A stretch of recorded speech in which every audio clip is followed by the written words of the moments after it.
Je m'appelle Luda, j'ai 26 ans. Voici ma fille Arina, elle a 3 ans.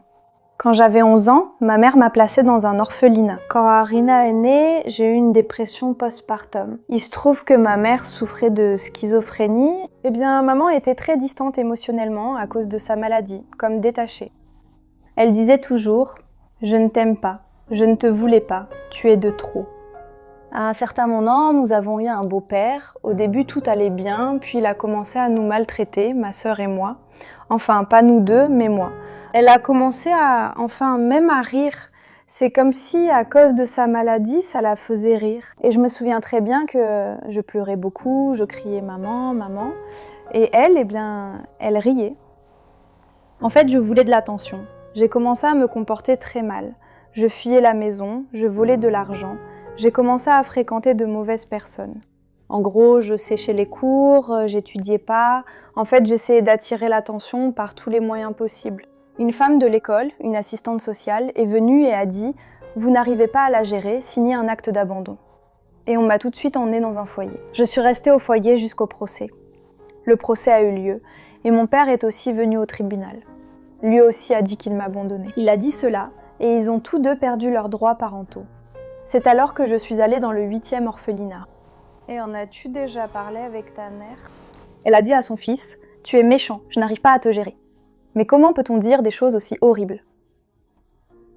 Et en plus, elle ne disait pas ça sous le coup de la colère. Elle le disait comme si de rien n'était, sans raison, tout à coup. « Je ne t'ai pas voulu, je n'ai pas besoin de toi. Pourquoi es-tu née au juste ?» Voilà, c'était comme ça. C'est ce qui s'est passé. Elle voulait sa fille aînée. Même à cette époque, elle répétait, même quand j'étais adulte, après l'internat, « Je ne voulais qu'Olka. » Toi, on n'avait pas besoin de toi. Oui, c'était très difficile pour moi à l'orphelinat, surtout au début quand je viens d'y arriver. Il me semblait que mon monde s'était complètement effondré, que j'étais absolument seule, que je n'étais nécessaire à personne. Les enfants étaient très cruels. Il y avait vraiment du bizutage. Le bizutage régnait vraiment là-bas. Je l'ai ressenti tout de suite, surtout au début. On pouvait m'insulter, m'humilier, même utiliser la force physique. J'avais une rancœur immense contre le monde entier. Je pleurais beaucoup, vraiment beaucoup. Je ne dormais pas la nuit. J'en voulais à ma mère et au monde entier. C'était comme si tout le monde était coupable. Les gens étaient coupables, la vie était coupable, Dieu était coupable. Et puis petit à petit, je m'y suis habituée. On s'habitue à tout, au mauvais comme au bon. Ma sœur venait me chercher le week-end. Elle était un peu plus âgée que moi. À ce moment-là, quand je suis arrivée à l'orphelinat, elle avait déjà 18 ans. Donc j'allais à la maison, là où j'avais toujours vécu. J'allais aussi voir maman, oui. Rien. Je lui demandais peut-être que tu pourrais me reprendre, tout ça. Mais elle disait non, je ne vais plus te reprendre. C'était difficile de rentrer à la maison en sachant que j'ai une mère, mais qu'elle m'a abandonnée elle-même. De toute façon, j'estime avoir souffert pendant 11 ans, sans amour maternel. Et là, on s'est débarrassé de moi comme d'un petit chien. On n'a pas besoin de toi, on n'a jamais eu besoin de toi. Alors va vivre à l'orphelinat. Qu'il s'occupe de toi là-bas, qu'il prenne soin de toi et qu'il t'élève. Oui, à 16 ans, je suis sortie de l'orphelinat et je suis entrée dans une école professionnelle dans les métiers du service. Et donc, je suis allée vivre chez ma mère, j'avais pas d'autre logement, pas d'autre choix. C'était horrible, j'étais très en colère contre elle. Je me comportais comme ça, je comprends maintenant, bien sûr, que c'était de la rancœur, de la colère, une sorte d'agressivité.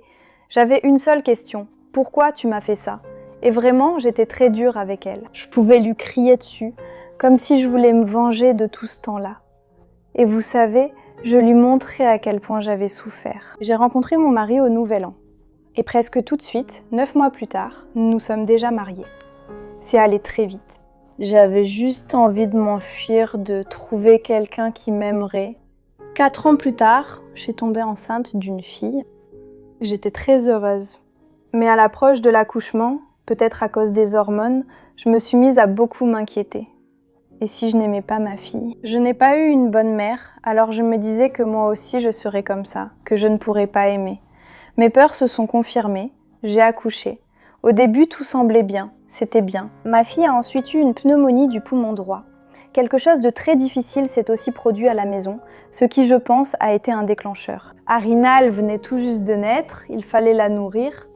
Mais à cause de cette pneumonie du poumon droit, elle dormait tout le temps. Et il était impossible de la réveiller. Moi, je voulais la nourrir, mais elle ne se réveillait pas. J'ai paniqué, j'ai commencé à pleurer. Je me suis précipitée pour appeler l'infirmière. Et voilà, elle est arrivée, elle m'a dit « Mais quelle mère tu es, tu n'arrives même pas à nourrir ton enfant. Même une chatte ou une chienne peuvent le faire, mais toi, tu n'y arrives pas. » Voilà. J'ai arrêté de dormir, j'ai arrêté de manger. Oui, j'ai commencé à avoir peur de m'occuper de ma fille. J'avais l'impression de tout faire de travers, absolument tout. J'avais l'impression de mal la poser sur la table, que j'enlevais mal son petit haut, que je la tenais mal dans mes bras. Je n'ai jamais eu de pensée de faire du mal à mon enfant. Mais pour moi, elle me paraissait grande. Je ne la voyais pas comme un bébé, sans raison précise. C'était comme si elle comprenait tout et me faisait ça pour me contrarier. La nourrir était particulièrement difficile. Parce qu'elle dormait tout le temps, en quelque sorte. Je restais assise avec cette tétine comme ça. Je la tenais, je pouvais rester assise pendant 1h40. Ça me mettait vraiment en colère. Je pouvais la jeter contre le mur, juste ici. Je pouvais la poser dans le berceau. Et tout ça s'est accumulé en moi. Voilà, je pouvais crier comme une bête, vraiment, tomber par terre, tu vois, c'était cet état-là. Je la tenais dans mes bras, elle voulait pas manger. J'avais pas envie, pas de la jeter, mais juste de la lâcher pour qu'elle... Vas-y. C'était des pensées obsessionnelles, effrayantes. Que si je ne la nourrissais pas, si elle ne mangeait pas, alors elle va mourir, qu'on va m'emmener quelque part, qu'on va me prendre, que je vais penser que c'est moi qui lui ai fait du mal, que je ne l'ai pas nourrie. Je me blâmais en fait. Je me disais, je suis une mauvaise mère, je suis comme ma mère, je ne vaux rien. Comme si j'allais gâcher la vie de mon enfant. Je me souviens un jour, je suis allée dans une librairie. Là-bas, il y avait ce genre de choses, comme ces albums du genre Ma première année, par exemple. Je n'ai même pas voulu le prendre, pensant être une mère horrible. Que pourrais-je bien y mettre? À la maternité, j'ai aussi lu sur le syndrome du bébé secoué, ce qui m'a beaucoup bouleversée. Bref, si un petit enfant, si on le secoue trop fort, il peut avoir une commotion cérébrale, et j'en avais tellement peur. Je me souviens que je la berçais dans mes bras, et elle ne s'endormait pas non plus. Et j'ai fait comme ça, un geste un peu brusque, et elle s'est endormie. J'ai commencé à lire sur internet, et je me suis dit que c'était fini, que j'avais gâché la vie de ma fille. Je pensais juste empirer la situation pour elle, qu'être présente lui était nuisible. Je n'avais plus envie de vivre, tout me semblait terminé. Voilà. Je voudrais tout retrouver comme avant. C'était comme ça. Je ne pouvais partager mes sentiments qu'avec ma sœur. Elle, en quelque sorte, elle est plutôt froide émotionnellement. Froide, mais quand même. Elle m'écoute toujours, toujours. Eh bien, elle essaye d'aider, mais sinon avec personne d'autre en fait. Non, mon mari l'a pas remarqué. En fait, lui aussi, il a aussi vécu un stress. Il est devenu père pour la première fois. C'est clair que pour lui aussi, c'était effrayant pour lui-même. Et donc, il ne faisait pas vraiment attention à mon état, en fait. Je suis sûre qu'il n'a toujours pas compris ce qui s'est passé à ce moment-là. Est-ce qu'il s'est vraiment passé quelque chose? Le fait que ma mère m'ait rejetée, qu'elle ne m'aimait pas, qu'elle ne m'acceptait pas, qu'elle ne me voulait pas, tout cela a eu une grande influence sur ma dépression postpartum. Moi aussi, au début, je n'arrivais pas à accepter mon enfant. Je n'avais pas d'amour. J'éprouvais une sorte de peine à l'idée qu'elle se retrouve, elle aussi, dans la même situation que moi. Puis pratiquement du jour au lendemain, c'est comme si les hormones, je sais pas, ou mon état, ou peut-être l'été, j'ai commencé à sortir plus, à marcher dehors, à parler davantage avec d'autres mamans. J'ai commencé à partager davantage mon état.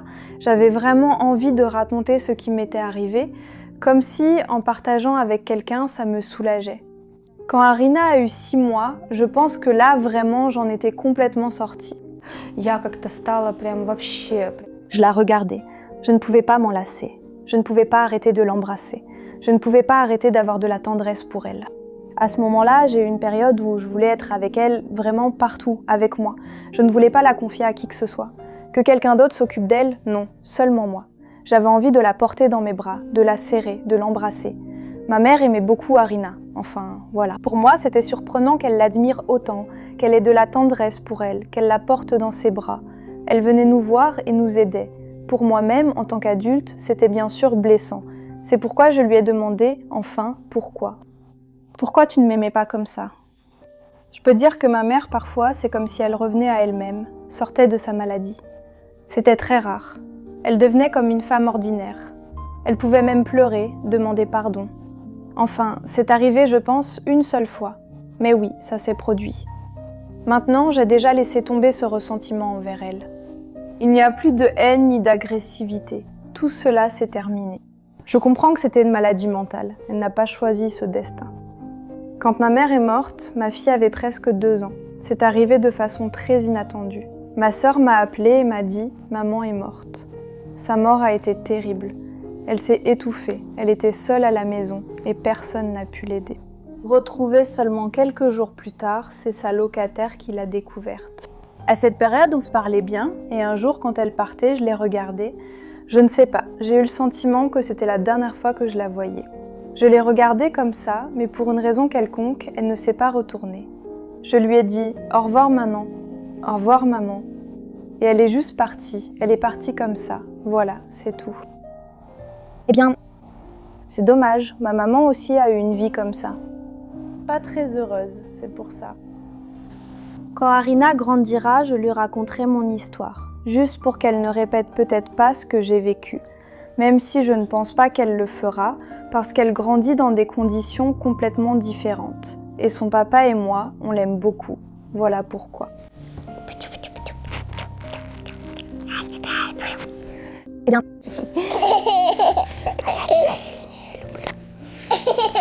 Je lui dirai, simplement pour qu'elle sache... Maman, parfois, elle est en colère, pas sans raison, tu sais. Eh bien, ça arrive aux femmes mariées, elles... Maman, qu'est-ce qu'il y a? Tu es triste? Je dis oui, Misha, je suis triste. Pour moi, c'était étonnant qu'on puisse m'aimer juste parce que j'existe. Je suis la maman de quelqu'un, je suis aussi tout l'univers pour quelqu'un.